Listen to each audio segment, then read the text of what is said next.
क्यों कहते हैं कि मृत्यु को कभी टाला नहीं जा सकता।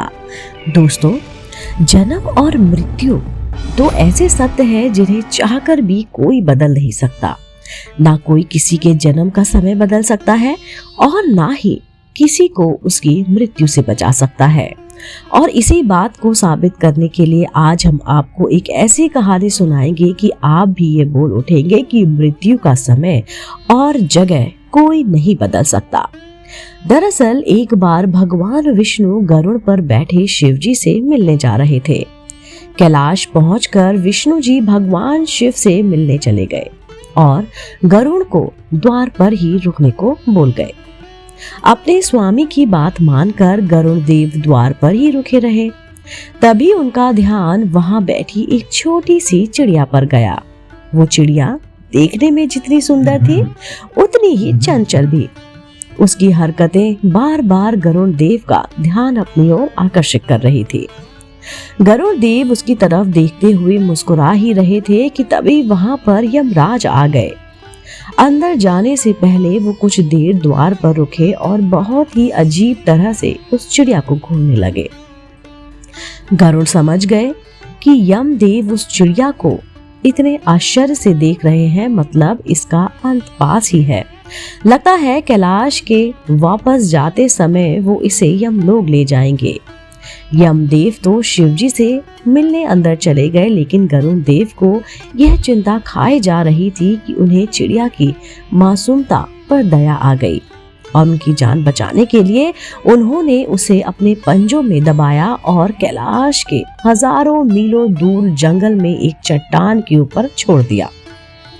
अब मन ही मन वो इस बात से बहुत खुश हो रहे थे कि अब इस प्यारी सी चिड़िया की जान बच जाएगी। गरुड़ देव वापस आए तो देखा यमराज कैलाश से वापस जा रहे हैं।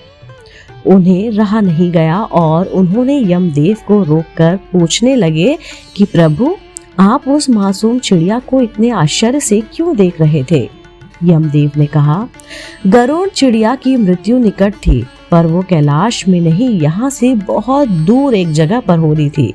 मैं यही सोच रहा था कि ये छोटी सी चिड़िया इतनी जल्दी उड़कर हजारों कोसों दूर कैसे जाएगी, पर अब वो यहाँ नहीं है। इसका मतलब वो वहां पहुंच चुकी है जहां उसकी मृत्यु होनी है और अब तक उसकी मृत्यु हो भी चुकी होगी।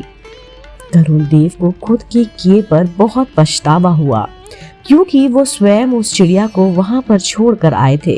लेकिन वो इस बात को समझ चुके थे कि किसी भी जीव की मृत्यु का समय तो तय होता है, साथ ही उसका स्थान भी पहले से ही निश्चित हो चुका होता है।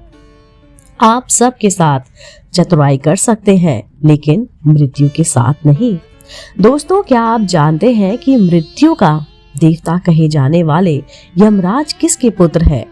आपको बता दे, यह यमदेव किसी और के नहीं बल्कि सूर्यदेव के ही पुत्र है और इनकी माता का नाम संज्ञा है।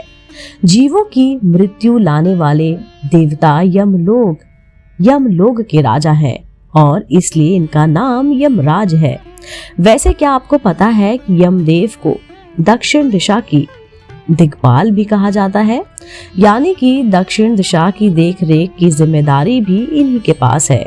इसीलिए मृत्यु के समय शव को दक्षिण दिशा में ही रख दिया जाता है। बता दे, मृत्यु के बाद सबसे पहले मनुष्य यमलोक की ओर जाता है। इसके बाद वहां पर चित्रगुप्त उस प्राणी के कर्मों का हिसाब करते हैं। हिसाब के बाद ही यमराज ये तय करते हैं कि उसे नर्क मिलेगा या फिर स्वर्ग। आपको बता दे, यमपुरी 1000 योजन तक में फैली हुई है और इसके 4 द्वार है। यमराज के पास ब्रह्मा जी से मिला कालदंड नाम का बेहद शक्तिशाली अस्त्र है। कहा जाता है कि एक बार ये अस्त्र जिस पर छोड़ दिया जाए तो फिर दुश्मन को खत्म करके ही वे वापस आता है। यमराज ने एक बार ये अस्त्र रावण पर भी छोड़ा था, लेकिन तभी ब्रह्मा जी ने उन्हें ये कहकर रोक दिया कि मैं रावण को वरदान दे चुका हूँ, अगर रावण की मृत्यु हो जाती है तो मेरी बात झूठी साबित हो जाएगी, इसलिए आप इस अस्त्र का इस्तेमाल रावण पर ना करें। दोस्तों, उम्मीद करती हूँ आपको आज की कहानी और जानकारी कि क्यों कहते हैं कि मृत्यु को कभी टाला नहीं जा सकता जरूर पसंद आई होगी। अगर आप ऐसे ही धार्मिक पौराणिक कहानी कथाएं सुनना पसंद करते हैं तो आप मेरे चैनल आध्यात्मिक कहानियों को तुरंत से लाइक कीजिए, शेयर कीजिए और सब्सक्राइब कीजिए। मैं आपको मिलती हूँ जल्द ही इसी चैनल पर नई रोचक जानकारी और कहानी के साथ। आप देख रहे थे आपका अपना पसंदीदा YouTube चैनल आध्यात्मिक कहानियाँ।